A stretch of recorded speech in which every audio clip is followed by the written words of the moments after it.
So you mentioned that physical activity can help to bring down blood pressure. Are there certain types of activities that are more beneficial? Yes, the best activity for high blood pressure, to lower your blood pressure, is aerobic exercise.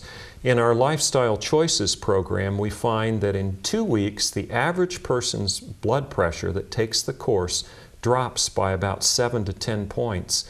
That's equivalent to taking a medication. And I can tell you, the program isn't free, but it's a lot cheaper than taking a medicine, and you feel better, not worse. So it's worthwhile. Changing your lifestyle is always worthwhile, and exercise is a very integral component of that. Okay. What about nutrition, diet? We've talked about potassium, but are there other things that are helpful? There are other things that are helpful. Before we had all of these medicines, back in the 30s and 40s, there was a doctor by the name of Kempner, and he developed a diet for high blood pressure patients and found that 80% of patients could have their blood pressure controlled just with dietary change. His diet was simple. It was a diet that was based on rice as the primary grain, because rice will lower your blood pressure as well, and lots of fruits and vegetables. It was primarily a vegetarian diet with animal products used as flavorings and seasonings, but kept low because high protein diets can also raise your blood pressure. But he found that 80% of patients' blood pressure could be normalized with diet alone. Interesting.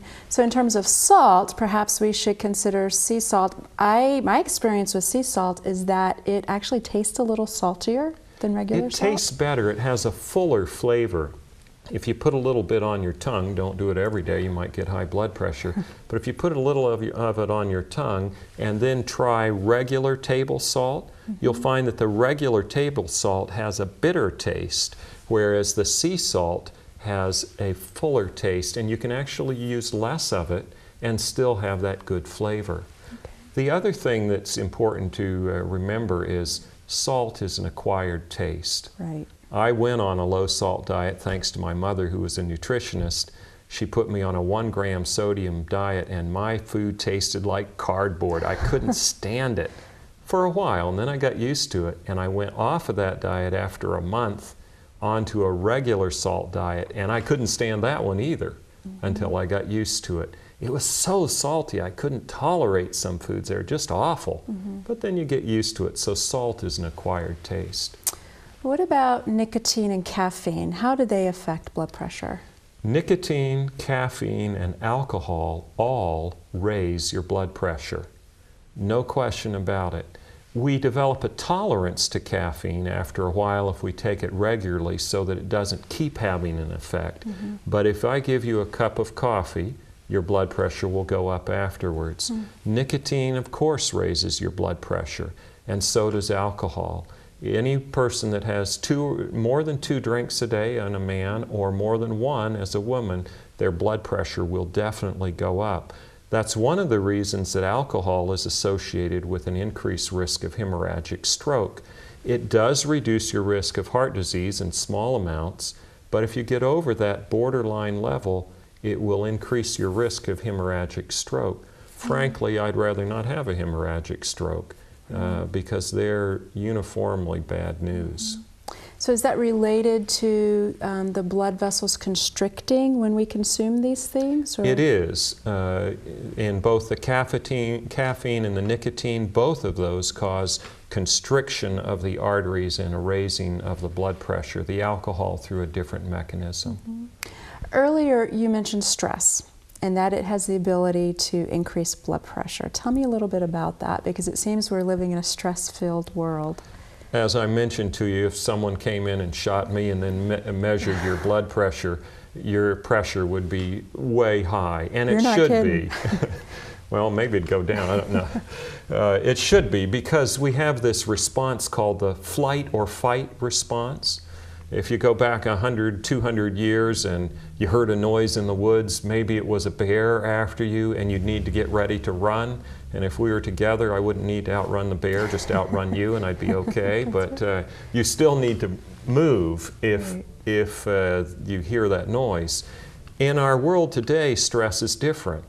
You hear the phone ring and you pick it up and you've got to be sweet even though you don't want to be, and you get all this epinephrine and norepinephrine from the adrenal glands. They're the fight and flight hormones, and they push your blood pressure right up and you go home all tense and anxious and high blood pressure. We need to learn how to relax, rest more. As I mentioned, sleep deprivation can cause high blood pressure.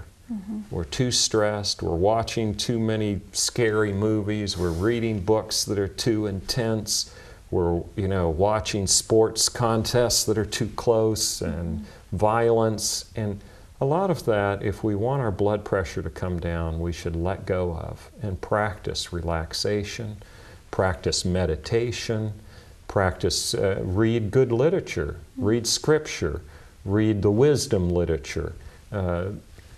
Really focus on enjoying life and each other and communication. Those things lower your blood pressure, and that will really help lower it. What about water? Water is very important because water washes salt out of your body. Water is the most important way that you can lower your blood pressure simply. Can you get too much water? Yes, it's hard, but you can. You're safe if you're not active and having 6 to 8 glasses a day, unless you have a medical problem. If you're very active, 8 to 12 glasses a day is excellent and is one of the best ways to lower your blood pressure because it washes salt out of your body, and that's very helpful. It's equivalent to one medicine at least. I'd rather drink water than take a pill because your energy level will go up instead of down. Very good. Dr. Howell, thank you for being with us today, and thank you for joining us on Healthy Living. Thank you to Parkview Adventist Medical Center and to Eli Lilly for their generous contribution.